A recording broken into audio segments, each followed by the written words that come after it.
اس فلسفے کو بھی سن لیجئے کہ اللہ تعالیٰ کیا فرماتا ہے؟ بے عبدہ ہی، کیا فرماتا ہے؟ اور عبد کہتے ہیں کسے؟ عبد کسے کہتے ہیں؟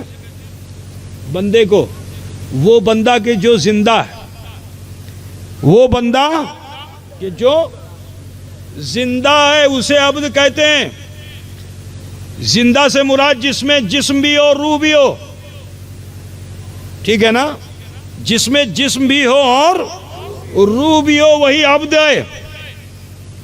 اب اگر جسم سے روح نکل جائے تو عبدیت باقی ہوگی؟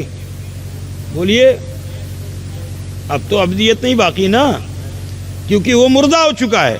اور جس میں عبدیت نہیں ہوتی اس کو سلام نہیں کیا جاتا، جس میں عبدیت نہیں ہوتی اس کو سلام نہیں کیا جاتا۔ مثلاً آپ کے وہاں سماج میں خدا نخواستہ کسی کا انتقال ہو جائے، بڑا معزز شخص ہے، آپ جب دیکھتے ہو تو جلدی سے سلام کرتے ہو، لیکن آج انتقال اس کا ہو گیا، تو بولیے جب انتقال ہو گیا تو سلام کرو گے؟ اب وہ چاہے پیر صاحب ہوں، چاہے مولانا صاحب ہوں، چاہے مفتی صاحب ہوں، چاہے آپ کے والد صاحب ہوں، چاہے آپ کے خالو ہوں، چاہے نانا ہوں، جو بھی ہوں، انتقال ہو گیا تو اب کوئی سلام نہیں کرے گا۔ شکل آگے دیکھیں گے، اٹھا کے دیکھیں گے، کالا ہے کہ گورا ہے، شکل کیسی ہے نا، سرٹیفکیٹ آپ ہی دے دیتے ہو کہ جنت میں چلا گیا، ہوتا ہے نا جی۔ انتقال کر گیا، سلام کوئی نہیں کرتا ہے، کوئی قرآن آگے پڑھتا ہے، کوئی سورہ یاسین پڑھتا ہے، کوئی کچھ پڑھتا ہے، کوئی کچھ دعا کرتا ہے نا مغفرت کے لیے، جو آتا ہے وہ یہ سب کچھ کرتا ہے مگر سلام نہیں کرتا۔ پوچھا گیا کیوں نہیں سلام کرتے ہو؟ کہا مردے کو سلام نہیں کیا جاتا۔ کیا کہا؟ مردے کو سلام نہیں کیا جاتا ہے۔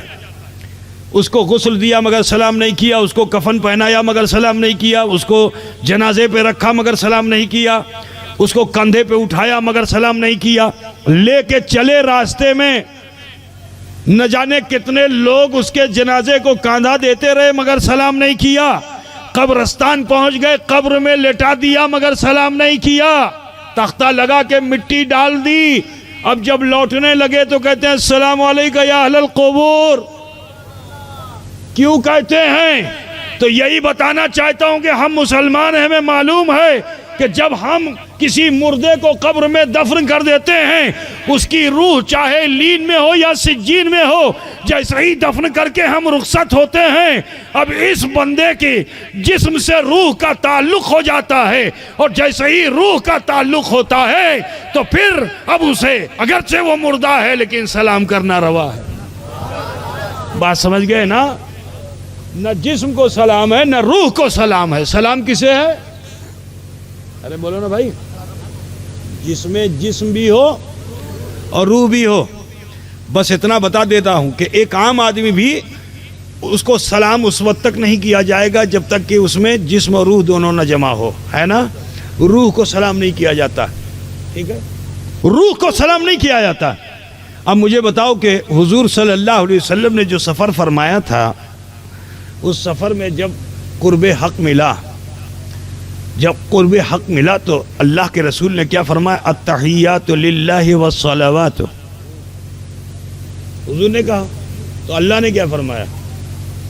والسلام علیک ایھا النبی۔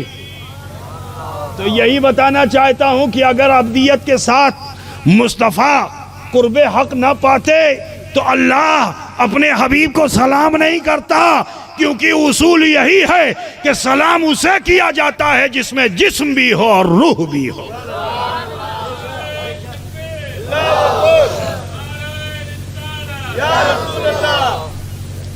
اب تو سمجھ میں بات آ گئی نا؟ تو حضور آرام فرما رہے تھے، حضرت جبریل آئے۔ اب جو آئے تو دیکھتے کیا ہیں کہ حضور آرام فرما رہے ہیں۔ دیکھا تو محبت میں اضافہ ہوا، کیونکہ جب آئے تھے تو کبھی قیام میں، کبھی رکوع میں، کبھی سجدے میں پایا تھا، لیکن آج جب آرام فرماتے ہوئے دیکھا تو جبریل امین کے عشق نے کہا کہ سب تو کعبے کا طواف کرتے ہیں، اے جبریل کیوں نہ تم نیت کر لو کعبے کا طواف کرنے کی۔ عزیزان گرامی، سر سے چلے قدموں کی طرف جو آئے تو تلوہ کبھی نہ دیکھا تھا، جلوہ بار بار دیکھا تھا، تلوہ کبھی نہ دیکھا تھا۔ اب جو تلوہ مصطفیٰ کو دیکھا تو بے خود ہو گئے، اور جب بے خود ہو گئے تو عشق نے کہا کہ اے جبریل کھڑے تکتے کیا ہو؟ جسے چاہا جاتا ہے اسے صرف دیکھا نہیں جاتا بلکہ چوم لیا جاتا ہے۔ تو حضرت جبریل امین بھی اس شجر سے سبق لے کے حضور کے قدموں پہ اپنی جبین عقیدت کو نثار کر دیتے ہیں۔ برادران ملت، سرکار نے آنکھیں کھولیں، حضرت جبریل امین علیہ تحیت و ثنا نے عرض کیا، یا رسول اللہ، آپ کو آپ کے رب نے بلایا ہے۔